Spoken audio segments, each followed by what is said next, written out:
Purihin po ang Diyos at isang karangalan po ng ating Panginoon na ako po ay makapagbahagi po muli ng mga aral po ng ating Diyos. At dito po tayo sa aklat po ng Daniel, chapter 3, verse 16 up to verse 18 po, mga kapatid. Daniel chapter 3, verse 16 up to verse 18. Sabi po dito, Shadrach, Meshach, and Abednego answered and said to the king, O Nebuchadnezzar, we are not careful to answer thee in this matter. If it be so, our God, whom we serve, is able to deliver us from the burning fiery furnace, and he will deliver us out of the hand, O king. Verse 18, But if not, be it known unto thee, O king, that we will not serve thy gods, nor worship the golden image which thou hast set up. Manalangin po muna tayo, mga kapatid, Amang Banal. Marami pong salamat sa inyong kabutihan, sa inyong kadakilaan po sa aming mga buhay, na kung saan kami po ngayon ay sama-sama po muli na mag-aralan po ng inyong mga salita. At amin pong hinihiling po ngayong gabi na nawa kami po ay inyong bigyan ng malawak na pag-unawa sa inyo po mga salita, O Diyos, sapagkat ang mga salita niyo, Ama, ay siyang nagko-convert sa amin, nagbigay sa amin ng kapayapaan, nagko-comfort sa amin. Tulungan niyo po nawa kami, Panginoon. At patuloy nawa na kami po inyong pagpalain sa inyong mga aral. Kasangkapanan niyo rin po, Diyos, ang inyong abang lingkod na may bahagi po ng buong katapatan ang inyo po mga salita. Salamat po na marami sa pangalan po ni Jesus. Amen. Okay. Ang ating paksa ngayong gabi ay may kinalaman po sa tinatawag God's faithfulness to His faithful servants. God's faithfulness to His faithful servants. At bago tayo tuluyang dumako sa ating pinakamahalagang pag-aaral, ay nais ko po, mga kapatid, na bigyan po kayo ng background sa mga isinulat po dito sa Book of Daniel. At alam po natin na Daniel was a government official of Babylon during the time, no? At ito po yung lugar ng Babylonia o Babylon, one of the most famous cities from any ancient civilization. And Babylon is now called Iraq. No, sa panahon natin ngayon ay lugar po siya ng Iraq.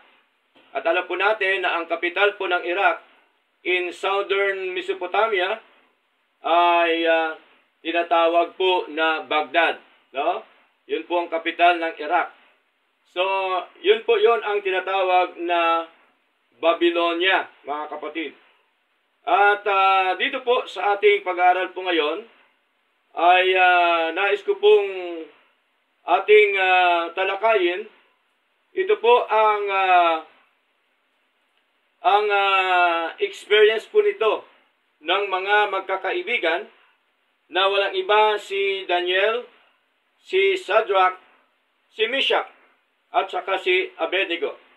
And I believe na sila pong apat na ito ay meron po silang iisang paniniwala sa Diyos, iisang pananampalataya, iisang espiritu, na kung saan sila po ay sama-sama dito po sa kaharian ni Hari Nebuchadnezzar. At dito po ay hinard po sila during the time ni Daniel Sapagkat si Daniel po, dahil sa panaginip po ni Hari Nabukadnezar, ay siya po ay nagiging isang tinatawag po na government official during that time po, mga kapatid. No? At ito po, sila ay galing po sa tribo ng Judah. At ang pakay po ni Daniel, Daniel wanted to encourage, no, the Jews during the time to believe God's sovereign and purpose. No? Ito po talaga ang pakay ni Daniel, no, sa kanyang buhay doon during the time sa harap po ni Haring Nabukadnezar o sa isang lugar na tinatawag po na Babylonia. So, let's talk about the experience of Shadrach, Meshach, and Abednego. Ano ba ang karanasan ng tatlong ito nung sila po'y namamasukan doon po sa kaharian ni Hari Nabukadnezar sa lugar po ng Babylonia? So, basahin po natin ang aklat po ng Daniel chapter 3 verse 1 hanggang sa mga sumusunod. Daniel chapter 3 verse 1 hanggang sa mga sumusunod. Nebuchadnezzar the king made an image of gold whose height was 80 cubits and the breadth thereof 6 cubits. He set it up in the plain of Dura in the province of Babylon. So si Hari Nabukadnezar ay nagtayo po siya ng imaheng ginto, no? Na kung saan ang taas po nito ay 60 feet. Okay? At ito po ay itinayo niya sa probinsya po ng Dura doon po sa Babylonia, mga kapatid. Then Nebuchadnezzar, verse 2, the king sent together the princes, the governors, the captains, the judges, the treasurers, the counselors, the sheriffs, and all the rulers of the provinces to come to the dedication of the image which Nebuchadnezzar the king had set up.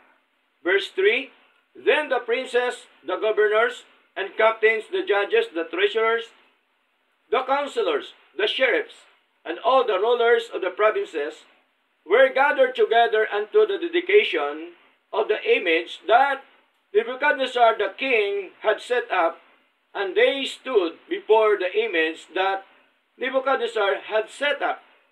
Verse 4, then as Herod cried aloud to you, it is commanded, O people, nations, and languages, that at what time ye hear the sound of the cornet, flute, harp, sackbut, psaltery, dulcimer, and all kinds of music, ye fall down and worship the golden image that Nebuchadnezzar the king hath set up. Verse 6, and whoso falleth not down and worship it shall the same hour be cast into the midst of a burning fiery furnace.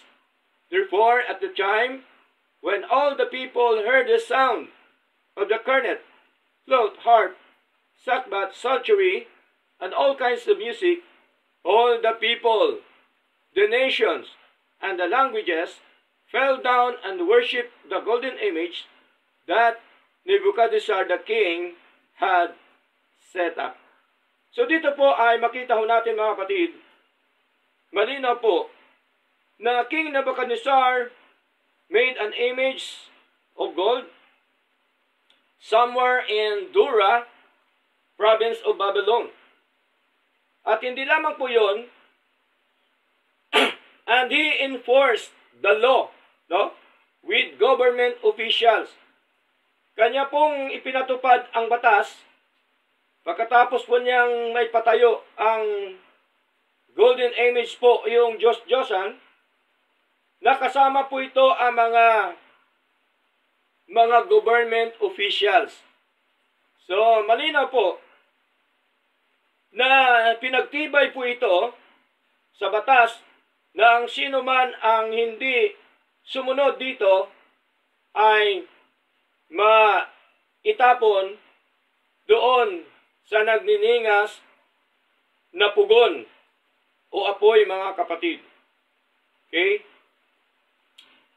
So, during that time po ay gano'n na pong nangyari, no? Sa lumang tipan ay talaga hong lagi pong binabanggit po dito yung tinatawag po na image of gold at tinatawag din po siya sa Tagalog na Diyos-Diyosan, imahe ng Diyos-Diyosan. At ito po ay kasama yung mga government official. Pinagtibay po nila ito, mga kapatid, during the time.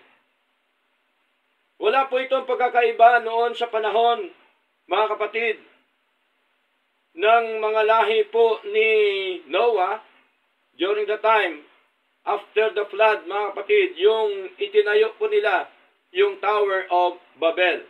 Kung inyo po nabasa ang Genesis chapter 11, verse 1 up to verse 9, ay malinaw po doon na sila po ay sama-sama nagkaisa. Ganon din po dito, no?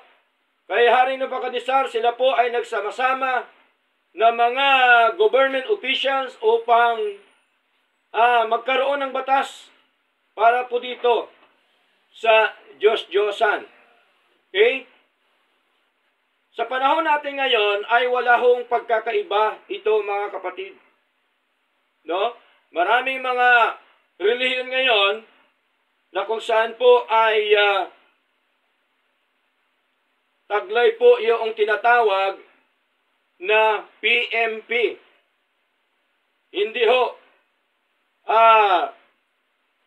Philippine Military Police. PMP po. Hindi po yon Philippine Military Police, kundi Power, Money, and Popularity.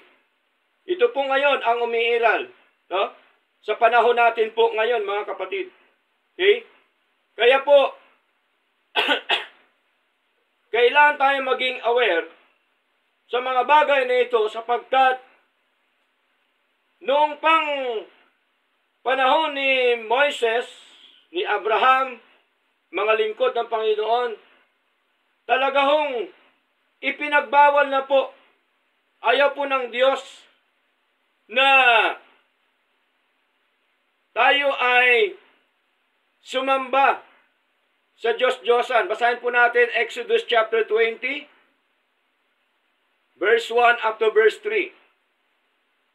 Exodus chapter 20, verse 1 up to verse 3.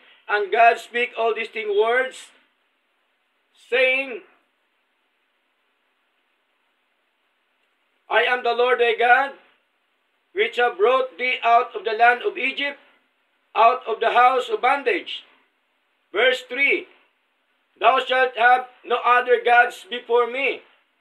Thou shalt not make unto thee any graven image, or any likeness of anything that is in heaven above, or that is in the earth beneath, that is in the water under the earth.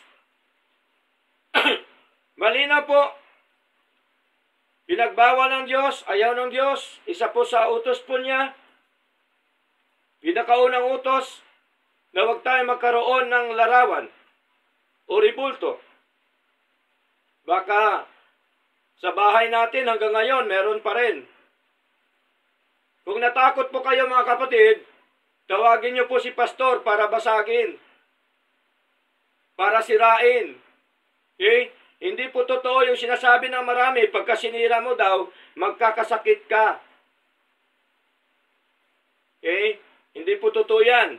Sapagkat ayaw po ng ating Panginoon. Meron pong katumbas ito na parusa, no? Ng ating Panginoon, mga kapatid. Maging po sa bagong tipan, ganon din po, mga minamahal. Kaya sabi po niya sa 1 Corinthians chapter 10 verse 14, flee from idolatry. Lumayo, umalis mula sa mga Diyos-Diyosan. No? Sinabi din po yan ng ating Panginoon. At ang problema natin ngayon sa ating buhay na ito, sa ating paglilingkod, mga kapatid, maraming mga tao ngayon, maging mga Kristiyano sa panahon po ngayon, mga kapatid, na mas sigit pa nila pinaglilingkuran o sinasamba ang nilikha kaysa lumikha, mga kapatid. No? Yun po ang problema ngayon sa panahon natin po ngayon. Ano po pa sabi ng Romans chapter 1 verse 25? No? Sabi po dito ni Pablo, who changed the truth of God. No? Marami po ngayon, pinapalitan nila ang katotohanan ng Diyos. At ang sabi, who changed the truth of God into a lie. Okay? And worship and serve the Creator more than the Creator who is blessed forever. Amen. So malinaw po, yung katotohanan ng Diyos, pinapalitan po nila, mga kapatid, ng kasinungalingan. Ganito din po ang ginawa ni Haring Nebuchadnezzar during the time nang gusto niya, yung kanyang Diyos-Diyosan na ginawa, lahat ng mga tao ay sasamba sa kanyang Diyos-Diyosan. So, hindi po pwede kasi ayaw po ng ating Panginoon. Hindi naman po yan talaga totoong Diyos. Diyos-Diyosan po yan Yung tunay at totoong Diyos ay tinuturo ng banal na kasulatan. Ang tunay at totoong Diyos ay espiritu at katotohanan. No? Hindi po siya mga bagay dito sa mundo, mga kapatid. At ito po ang problema. May mga nangyayari po ngayon na ang mga tao gumagawa ng Diyos. Samantala, ang tao ginawa lang ng Diyos. Diba? Parang hindi yata, pagka i-reconcile mo, mukhang malabo. Kasi, ang tao, nilikha ng Diyos, tapos ang tao, lumikha din ng Diyos. Hindi po pwede yun. No? Kasi meron na pong Diyos na ating paglingkuran. Ito po yung Diyos na buhay. Ito pong Diyos na espiritu at katotohanan, mga kapatid. Okay? So marami ngayon ang gumagawa niyan, mga minamahal. Even sa mga mananampalataya, no? Na tumalikod na sa ating Panginoon, mga kapatid. Ito na rin po yung ginagawa ngayon. Mas pinaglilingkuran pa nila yung mga nilikha ng ating Diyos. Okay? Trabaho, nilikha lang yan ng Diyos, mga kapatid. Diba? Mga negosyo, binigay po yan ng Diyos sa atin. Galing po yan sa Lord. Kaya ang trabaho, negosyo, o anuman ang ating pinagkakitaan, dapat wag po yan magiging Diyos-Diyosan natin. No? Maraming Kristiyano, naging Diyos-Diyosan na rin yung negosyo. Wala nang panahon sa Panginoon. Wala nang panahon sa gawain po ng Diyos. Di po ba? Wala nang panahon sa pagbabasa. Wala nang panahon sa pananalangin sa ating Panginoon. Anong tawag doon? Di ba? Dino-Diyos mo na yung negosyo mo. Dino-Diyos mo na ang trabaho mo. Kasi wala ka ng panahon sa Diyos Wala ka ng panahon sa kanyang mga salita. Hindi masama ang magnegosyo. Hindi masama magtrabaho. Hindi masamang magkaroon ng mga ari-arian. Ang masama doon, kung ang trabaho, negosyo, ari-arian mo, kapatid, ang siya magtutulak sa iyo para ka tumalikod sa Panginoon. Yun po ang problema, mga minamahal. Sapagkat, tandaan po natin, ano man meron tayo ngayon, Wala po yan. Kakainin lang po ng tanga yan, kapatid. Mabubulok lang yan. No? Ayon po sa sinasabi ni James, o sa James chapter 5, verse 1. No? Basahin po natin. Ano po ba ang mga mangyayari, mga kapatid, sa ating mga magagandang bahay, no? Magandang negosyo, magandang sasakyan. Ano bang mangyayari dyan? Sabi po ni Lord, sa James chapter 5, Go to now, ye rich men, weep and howl for your miseries that shall come upon you. Your riches are corrupted, and your garments are moth-eaten. No? Ang kayamanan daw ay mga bulok, at ang mga damit daw natin, ginangat-ngat ng tanga. Your gold and silver is conquered. Tingnan niyo po. And the rest of them shall be a witness against you, and shall eat your flesh, as if your fire ye have heaped treasure together for the last days. Tingnan niyo po, mga kapatid, malinaw na dapat sa isang Kristiyano ang mahalaga ang Diyos, hindi po yung mga bagay sa mundo, sapagkat yan po lahat mawala. Maging ang ating buhay, ang ating katawan, 6 feet below the ground, ano po mangyari?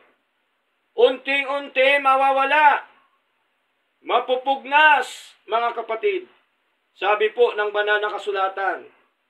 Kaya dapat ang prioridad po natin, ang ating Panginoon, ang kanyang gawain, sapagkat malinaw ang mga pangako po ng ating Panginoon. Kung tayo po'y naniniwala sa mga blessings po ni Lord, mga kapatid, hindi mo kayang talikuran ang gawain po ng Diyos. Kung iyo pong naintindihan yung pinangaral ng ating Elder Rene noong nakaraan, malinaw po.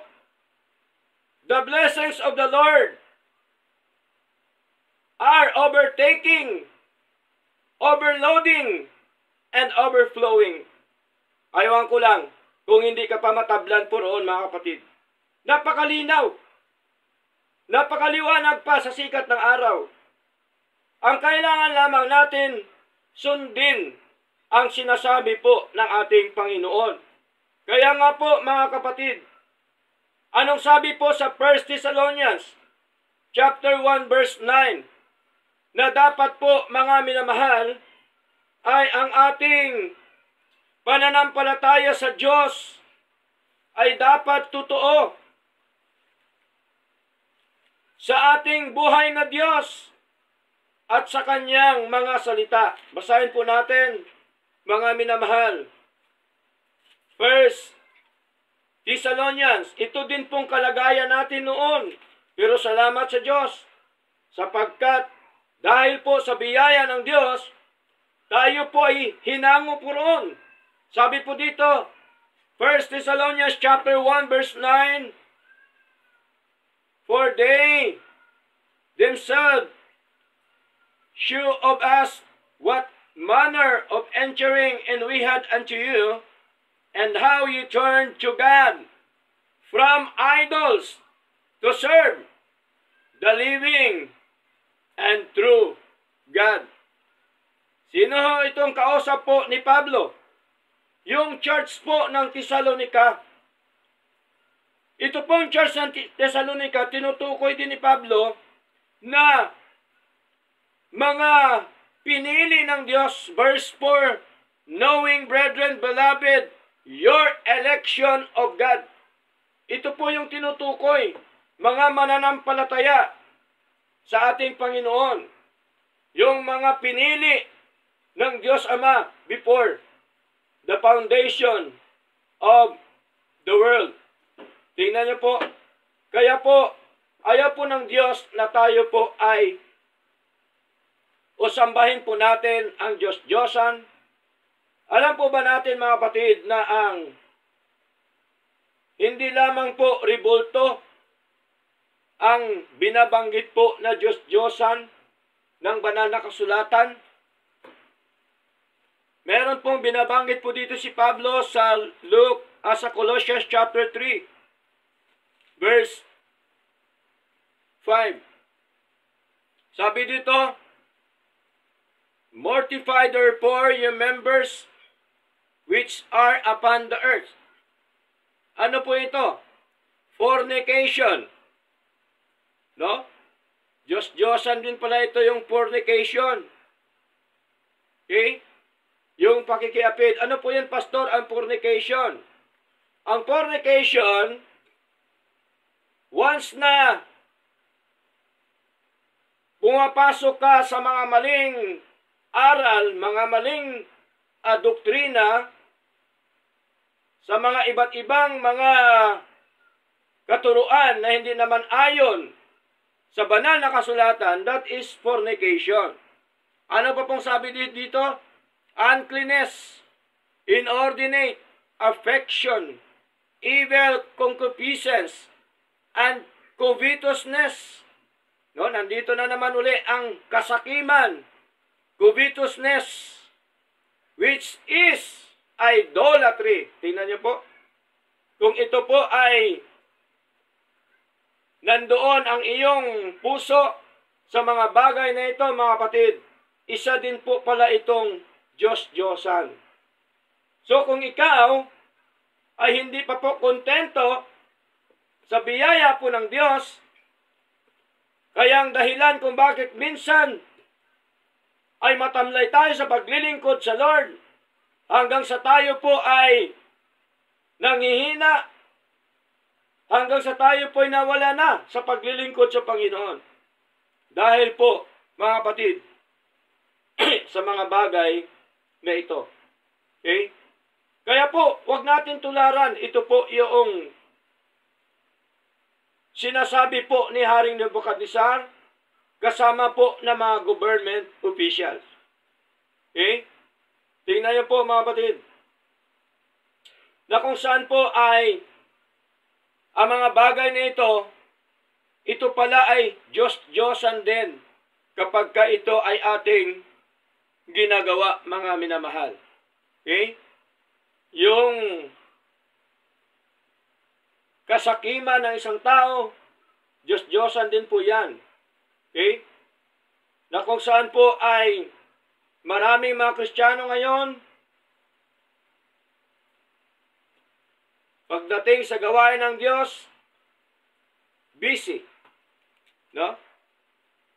Busy sa trabaho, busy sa negosyo, busy sa hanap buhay. Ha? Kaya, mahirap po kapag yun po ang ginagawa natin sa atin pong paglilingkod sa Lord. Minsan, hindi natin namamalayan na tayo pala ay nandoon na sa mga bagay na yan, sa Diyos-Diyosan na yan, na sinasabi po ng ating Panginoon, mga kapatid. Kaya, dito po, sa panahon natin ngayon, dapat po tayo mag-ingat. Dapat po tayo maging alerto sa ating paglilingkod sa Lord. Sapagkat marami pong mga bulaklaking bagay na inaalok sa atin. At dapat huwag po natin yang patulan. At ang atin pong patuloy na gagawin ay ang atin pong pagsunod sa ating Panginoon. Malinaw po, si Haring Nebuchadnezzar gumawa ng Diyos-Diyosan at nagpasa ng batas para po ang lahat ay sumamba, lumuhod sa Diyos-Diyosan ito, at ang tao na ayaw sumunod ay ihulog po sa nagniningas na apoy o nagniningas na pugon, mga kapatid. Pero tingnan natin, kung ito ba si Shadrach, Meshach, Abednego ay sumunod nung time na yon. Okay? Basahin po natin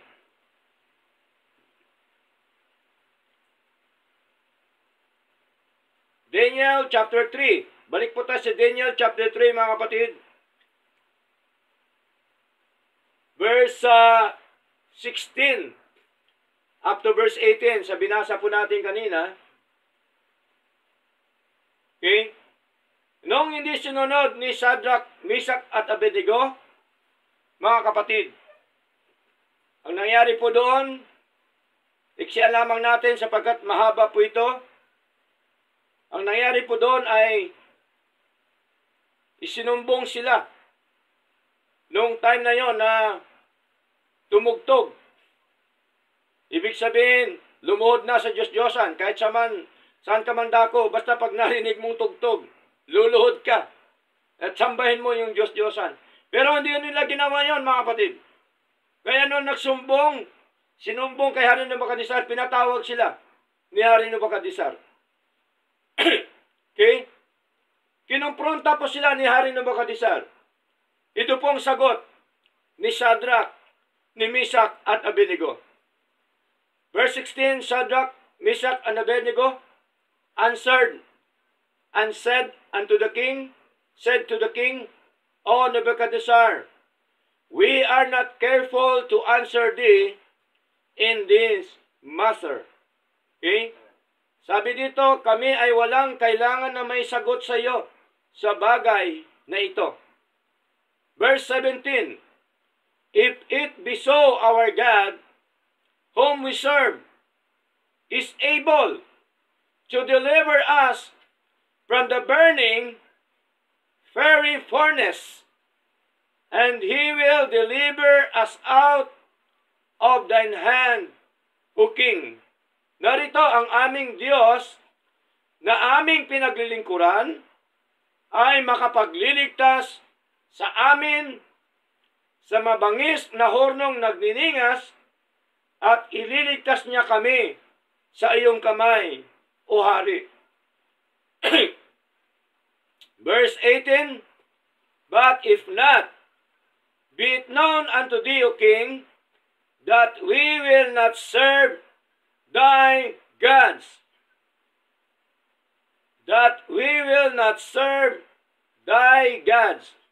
nor worship the golden image which thou hast set up. Tingnan niyo po. Ngunit, kung hindi talastas mo, O Hari, na hindi kami mangaglilingkod sa iyong mga Diyos, ni magsasamba man sa larawang ginto na iyong itinayo. Tingnan niyo po, mga kapatid. Dapat ganito tayo. No? Maging katulad dapat tayo ni Shadrach, ni Meshach, at saka ni Abednego.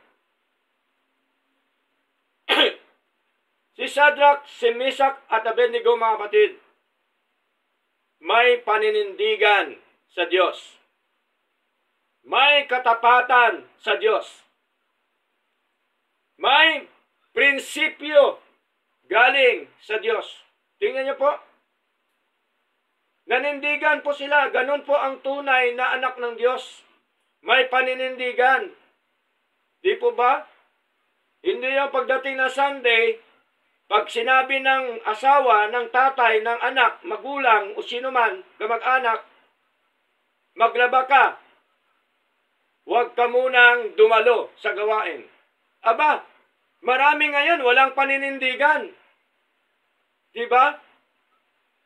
Minsan kinakatwiran pa, Pastor, pasensya ka na, wala ko nung Sunday kasi naglaba po ako Hindi ho ganon, mga kapatid. Dapat may paninindigan tayo. Hindi ako nakadalo kasi may trabaho ako, Pastor. Hindi ako makadalo kasi may negosyo ako. Kapatid, tandaan po natin, malinaw ang prinsipyo ng ating Panginoon. Ang prinsipyo ng Diyos, unahin po siya. Unahin po ang ating Diyos.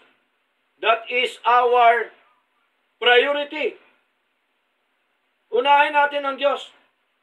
Kaya sabi niya sa Matthew chapter 6 verse 33, seek ye first the kingdom of God That is our priority, mga kapatid. Unahin natin yung kingdom ng Panginoon. Ano yung kingdom? Yung kanyang mga ministry, yung kanyang mga gawain, yung kalooban ng Diyos, mga kapatid. Unahin natin.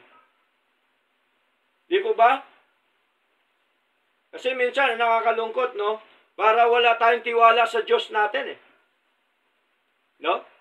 Na napapalitan ng anumang mga bagay sa mundong ito. Minsan, kunting ulan lang, eh. Ayaw na dumalo. Pastor, umuulan, eh. Hindi muna ako makadalo. Hindi gumawa tayo ng paraan. Maraming payong dyan. Diba? Pastor, hindi ako makadalo kasi walang pamasahe. Hindi maglakad. Gagawa tayo ng paraan, mga kapatid, para sa Lord. Ganun po ang paglilingkod. Ang paglilingkod ay mahalaga sa ating Panginoon. Okay? Priority po natin ang gawain po ng Diyos, mga kapatid. At sundin natin yung kanyang pattern. Ano pong pattern ni Lord? And His righteousness. Ang kanyang katwiran. Hindi ating katwiran, kapatid. Wala tayong may kakatwiran sa Diyos. Sundin lamang natin ang Diyos. Hindi natin pwedeng ipagpaliban ang gawain po ng ating Panginoon. Kaya po, ang paglilingkod, lagi ko po sinasabi, hindi po yan 1 taon lang. Hindi po yan 2 taon lang. Hindi po yan 5 taon lang. Hindi po yan 10 taon lang. At sa paglilingkod sa Lord, walang retirement. Ang paglilingkod po sa Diyos, lifetime. Hanggang nabubuhay tayo, dapat naglilingkod po tayo sa Diyos. At dapat po tayo may paninindigan, may katapatan, at may prinsipyo galing sa ating Panginoon. Kaya nga po, required nga sabi ni Lord required sa atin na tapat na katiwala ng ating Diyos. Yung tapat na katiwala, yun po ang required sa ating Panginoon. Basahin po natin. 1 Corinthians, chapter 4. Bilang katiwala ng Diyos, tayong lahat katiwala po ng Panginoon. Katiwala na mga blessing po ni Lord, na mga biyaya ng ating Panginoon. Sabi dito, verse 1, let a man so account of us as of the ministers of Christ and stewards of the mysteries of God. Tingnan niyo po. Katiwala ng ministeryo ng Diyos. Verse 2, moreover, it is required in stewards that a man be found faithful. Hindi lamang required na ikaw ay katiwala, kundi tapat na katiwala ng Diyos. Mahalaga po yan, mga kapatid. Yung ating katapatan po sa ating Panginoon. Kamusta na po ba ang ating pagbabasa? Nagbabasa pa po ba tayo? Nananalangin pa po ba tayo? Mga kapatid. Kaya nga po yung ganitong gawain, napakahalaga, mga minamahal. Kasi dito po tayo natututo. Dito tayo tinuturuan ng ating Panginoon. Kahit sino man yan mangaral, dapat yan ating pakinggan sapagkat yun po ay salita po ng Diyos. Ginagawa po natin ito para sa ating Panginoon. At ang benepisyo, tayo. Si Lord, hindi na kailangan ng benepisyo. Lahat sa Kanya ng benepisyo. Tayo na kailangan ng benepisyo, mga kapatid, sa atin pong buhay na ito. Kaya kailangan po natin ng Diyos.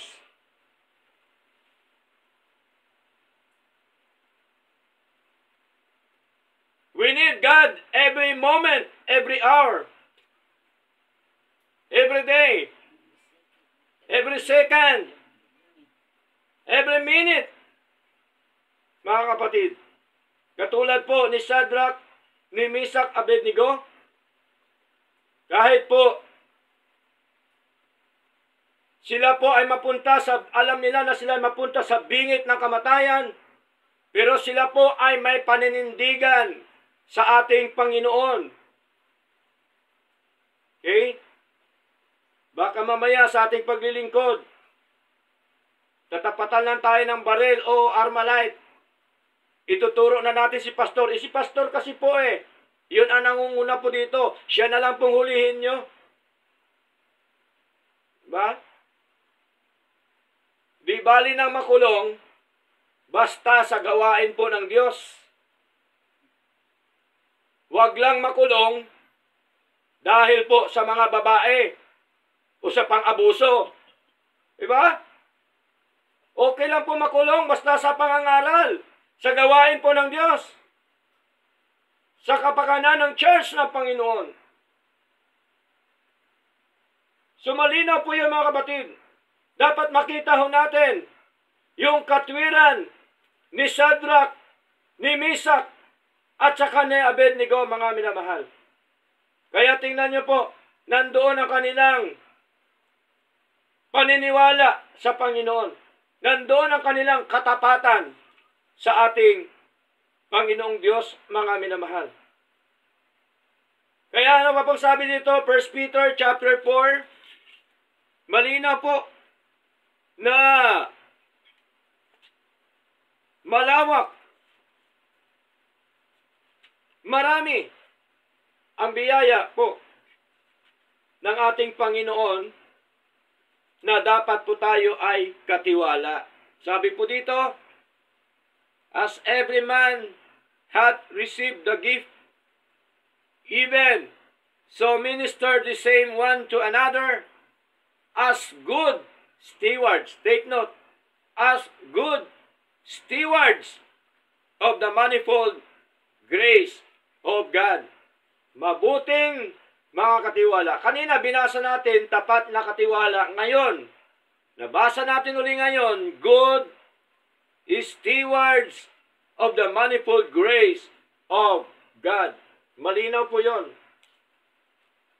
Pag sabing manifold, marami, iba't iba na mga biyaya po ng ating Panginoon. Lahat po sa buhay natin, biyaya po ng Diyos. Buhay po natin, nakahinga tayo, biyaya ng Diyos. Lahat ng mga bagay na tinatangkilik natin, lahat, biyaya po yan ng Diyos, mga kapatid. Wala po tayong may pag-aari sa buhay po natin. Kaya nung sinubukan ng Diyos si Job, anong sabi ni Job? Job chapter 1 verse 21.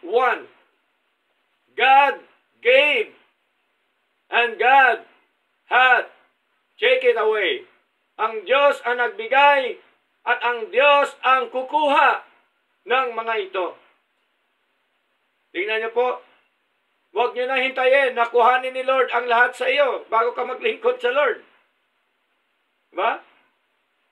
Kaya tingnan niyo po, tapat po ang Diyos sa pangako niya.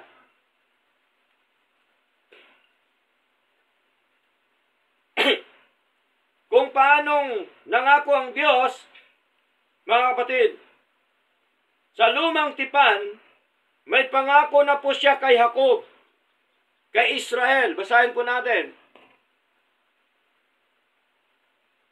Isaiah. Okay? Isaiah po,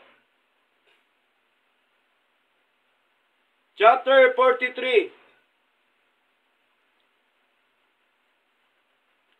verse 1 up to verse 2.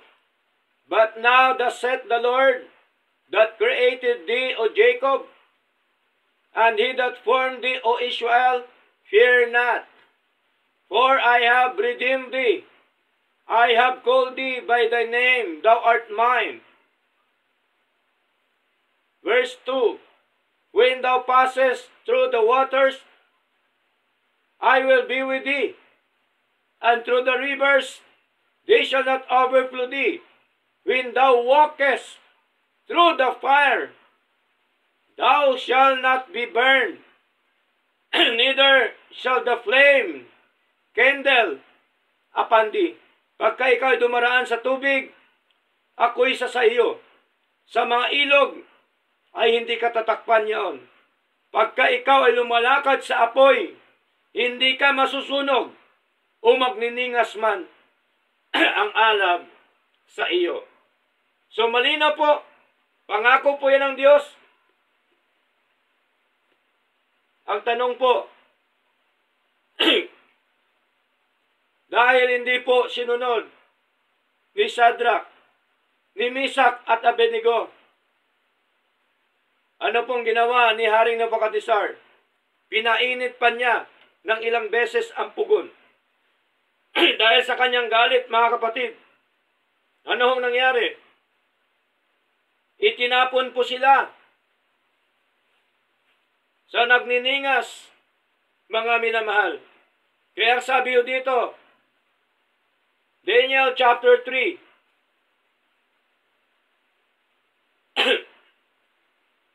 verse 16. Napakaganda po ng kanilang paninindigan, mga kapatid. Shadrach, Meshach, and Abednego answered and said to the king, O Nebuchadnezzar, we are not careful to answer thee in this matter. Si Shadrach, si Meshach, at si Abednego ay nagsisagot. Dapat sumagot tayo, mga kapatid, sa mga nagdadaya sa atin, sa mga taong gustong dayain tayo, at nangagsabi sa hari, O Nebuchadnezzar, kami ay walang kailangan may sasagot sa iyo sa bagay na ito. Wala daw siyang may sasagot, pero may sinagot to sila. If it be so, verse 17, Our God whom we serve is able to deliver us from the burning fiery furnace. Sinabi nila, mga kapatid, malinaw, na ang sabi po, narito ang aming Diyos na aming pinaglingkuran ay makapagligtas sa amin sa mabangis na hornong nagniningas at ililigtas niya kami sa iyong kamay, O Hari. Diyos ang magliligtas, mga kapatid. Hindi o si Daniel, hindi o sino man ang magligtas sa atin, kundi ang Diyos. Ano pa sabi? But if it not be known unto thee, O King, that we will not serve thy gods, paninindigan. Huwag tayo dapat maglingkod sa ibang mga Diyos o anumang mga bagay sa mundong ito, nor worship the golden image which thou hast set up.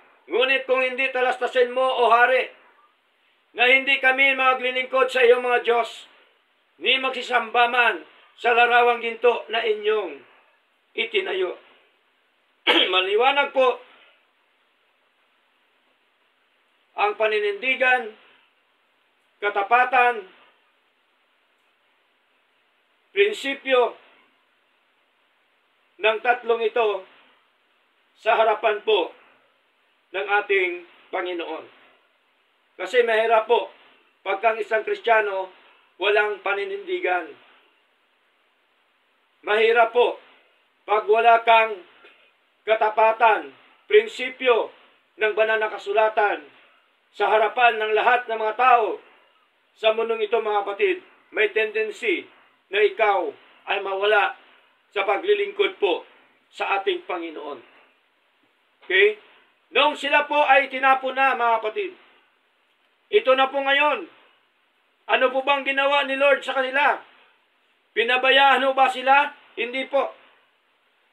Dahil sa kanilang katapatan, dahil sa kanilang paninindigan, dahil sa kanilang prinsipyo galing sa Diyos, hindi ho sila pinabayaan po ng ating Panginoon. Katulad po sa sinabi ni Lord, Hebrew chapter 13 verse 5, sabi ni Lord, I will never leave thee, nor forsake thee. Daniel chapter 3 verse 28. Mga kapatid,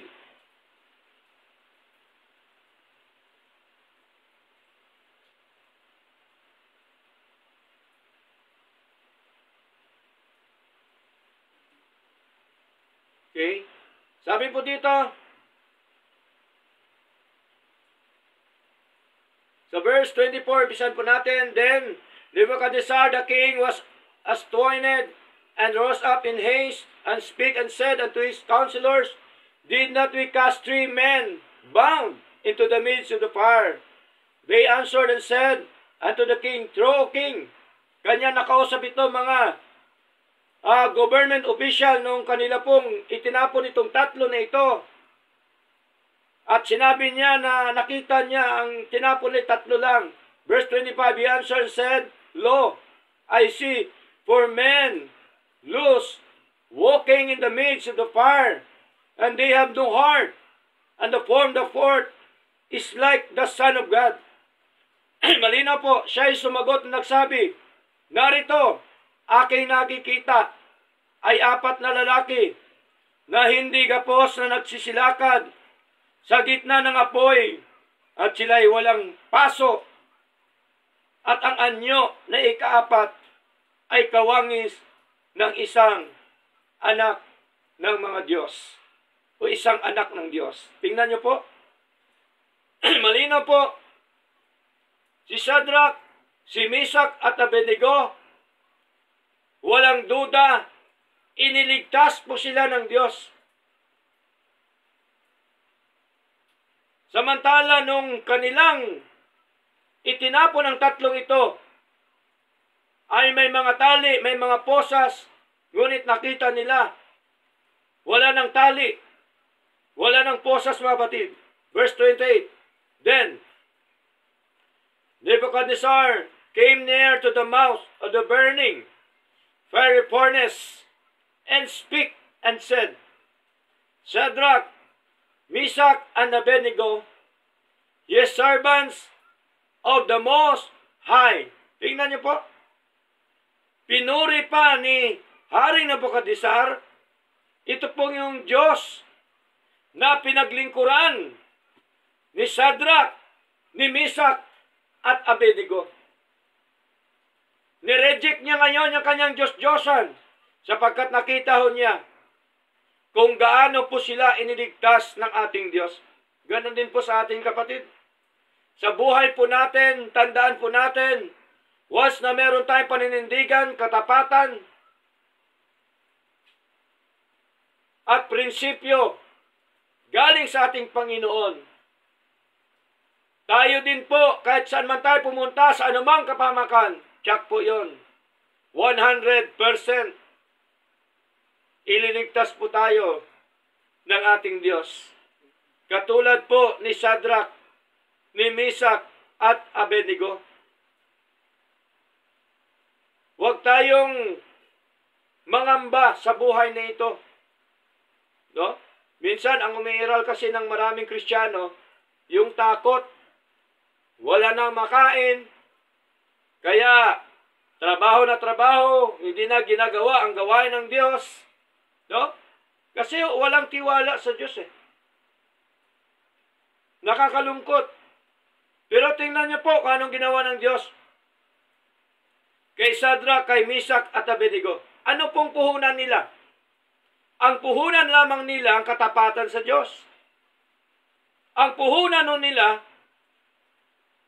yung prinsipyo, paninindigan at pagtiwala po sa ating Panginoon. Kaya dapat tayo ganun din, mga kapatid. Verse 27, And the princes, governors, and captains.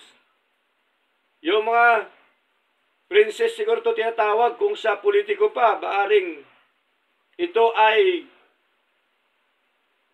senador, mga senador. No? Kasi nandito po yung gobernador eh.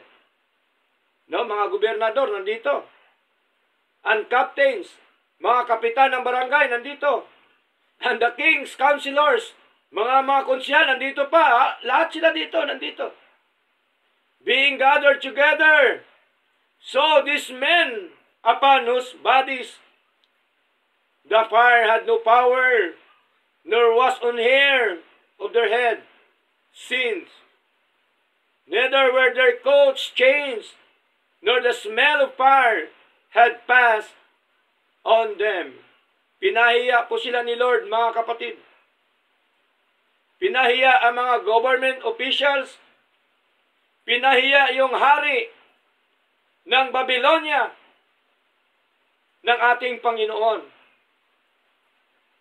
At ang mga satrapa, ang mga kinatawan, at ang mga gobernador, at ang mga kasunggunin ng hari na nagkakapisan ay nakakita sa mga lalaking ito ng apoy ay hindi tumalab sa kanilang mga katawan, ni ang mga buhok man ang kanilang mga ulo ay nasunog, ni ang kanilang mga suot ay nabago, ni nag-amoy apoy man sila. So wala ho nangyari mga kapatid. Hindi kaya ni Haring Nabukadnezar ang kapangyarihan ng Diyos. Hindi kaya ng mga reliyon o anumang mga bagay sa mundong ito ang kapangyarihan ng Diyos. Mga kapatid, sa buhay po natin. Kaya mahalaga po ang ating pagsunod po sa ating Panginoon. Kasi po ayaw po ni Lord na ang kanyang glory ay mapunta po sa iba. Ayaw po ng Diyos. Basahin po natin, mga kapatid. Isaiah chapter 42, verse 8. Anong sabi dito, mga kapatid? Isaiah chapter 42, verse 8. I am the Lord, that is my name, and my glory will I not give to another, neither my praise to graven image. Sumalinaw po, ako ang Panginoon, na siyang aking pangalan, at ang aking kahatian na hindi ko ibibigay sa iba, o ang akin mang kapurihan sa mga larawang inanyuan. So ayaw po ni Lord, mga kapatid, na ang kanyang glory ay mapunta sa mga bagay sa mundo, mapunta sa mga tao, mapunta sa Diyos-Diyosan.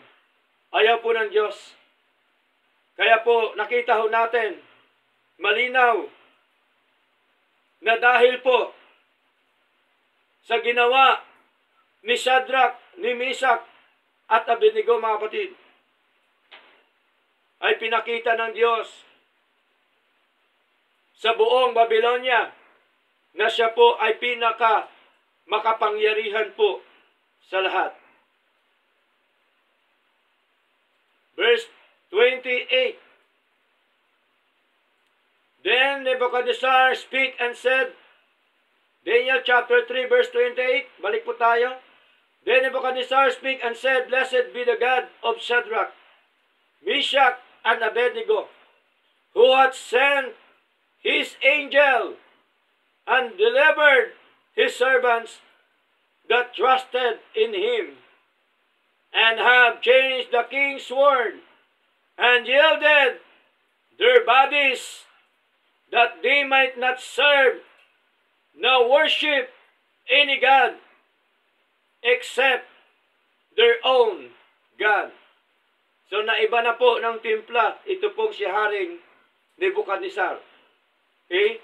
Itinataas na po niya yung tunay at totoong Diyos, mga minamahal. Na-convert na po si Nebuchadnezzar. Nakita ho niya, no? Yung tunay at totoong Diyos nito pong ni Shadrach, ni Meshach, at Abednego. Tingnan niyo po, niligtas po sila ng ating Panginoon sa matinding nagniningas na apoy. Wala po yan pagkakaiba na si Jonah niligtas din po ng Diyos sa tiyan ng isda. No? Kaya nung sabi doon, Jonah chapter 2 verse 9, salvation is of the Lord. Kapatid, ang kaligtasan nating eternal, kaligtasan temporal or timely salvation, ang Diyos po, lahat yan ang may gawa. Hindi po tayo, mga kapatid. Verse 29, Therefore I make a decree that every people, nation, and language which speak anything amiss against the God of Shadrach, Meshach, and Abednego. Tingnan na po, nag-decree na po si Hari Nebuchadnezzar tungkol po sa tunay at totoong Diyos ni Shadrach, ni Meshach, and Abednego shall be cut in pieces, and their houses shall be made a dunghill, because there is no other God than can deliver after this sword. Kaya't nagpapasya ako sa bawat bayan, bansa at wika na magsasalita ng mga kapulaanan laban sa Diyos ni Shadrach, ni Meshach, at ni Abednego. Pagpuputol-putulin ang kanilang mga bahay ay gagawing dumihan, sapagkat walang ibang Diyos na makapagliligtas ng ganitong paraan. Matindi, ano? Putol-putulin ang kanilang mga bahay at gawing CR. Sabi po ni Haring Nebuchadnezzar, diba? Verse 30, ito po yung malupit, maganda ho dito, mga kapatid. Bakit? Matindi, kasi po, sila po ay pinrumot pa ni Haring Nebuchadnezzar. Verse 30, then the king promoted Shadrach, Meshach, and Abednego in the province of Babylon. Pinrumot po sila, pinagpala po sila, mga kapatid. Promotion means the abundant promise of God, the abundant grace of God, mga kapatid. Kaya dapat paniwalaan natin yung sinasabi ni Lord, ang prioridad sa buhay natin, ang ating paglilingkod sa Kanya, at ang pattern natin sa Lord, ang Kanyang katwiran, at ang kasunod, yung Kanyang mga pangako sa atin. Si Lord po ay supplier natin, mga kapatid. He is our supplier. Anong sabi po ni Pablo, Philippians chapter 4 verse 19? But my God shall supply all your needs. Lahat na pangailangan natin, si Lord po yan na nagsusupply, mga kapatid. Paniwalaan dapat natin ito. Para hindi ho tayo mawala sa paglilingkod. Para magawa natin ang kalooban ng Diyos sa buhay po natin. John chapter 15 verse 7, gusto ni Lord na tayo manatili sa Kanya. If ye abide in me, and my words abide in you, ye shall ask what you will, and it shall be done unto you.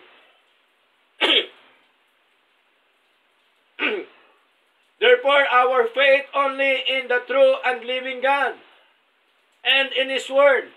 Doon lang dapat tayo maniwala, sumampalataya, magtiwala sa totoo at buhay na Diyos at sa Kanyang mga salita. Kapatid, napakahalaga na magpatuloy po tayo sa ating paglilingkod sa ating Diyos na buhay.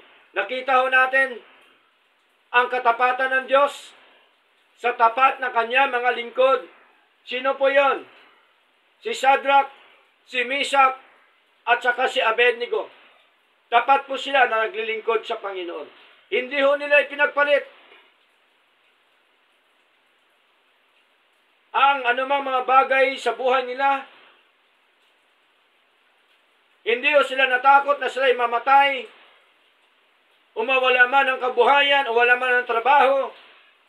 Hindi sila natakot, sapagkat kilala nila ang tunay at totoong Diyos. May paninindigan, may katapatan, may prinsipyo mula sa ating Panginoon. Bago tayo magtapos, mga minamahal, napakarami pong pangako yung ating Diyos na dapat po nating panghawakan. Dito po tayo ngayon magtapos sa Deuteronomy chapter 11, verse 27 up to verse 28. Deuteronomy chapter 11 verse 27 up to verse 28, ano sabi? A blessing if ye obey the commandments of the Lord your God, which I command you this day. Sabi ni Lord. And curse if ye will not obey the commandment of the Lord your God. Dalawa lang po yun, blessing and curse. Kung ayaw mo maglingkod, ayaw mo sumunod, nandyan po yung curse. Nandyan yung palo, chastisement ng ating Panginoon. Pero pagka sumunod ka sa Lord, anong kasunod? Pagpapala ng ating Panginoon. Kaya nawa, ang buhay po natin ay ilaan po natin sa ating Panginoong Diyos at patuloy po natin gawin ang kalooban po ng ating Panginoon. Magandang gabi at maraming salamat. Purihin po ang ating Diyos. Elder Romel?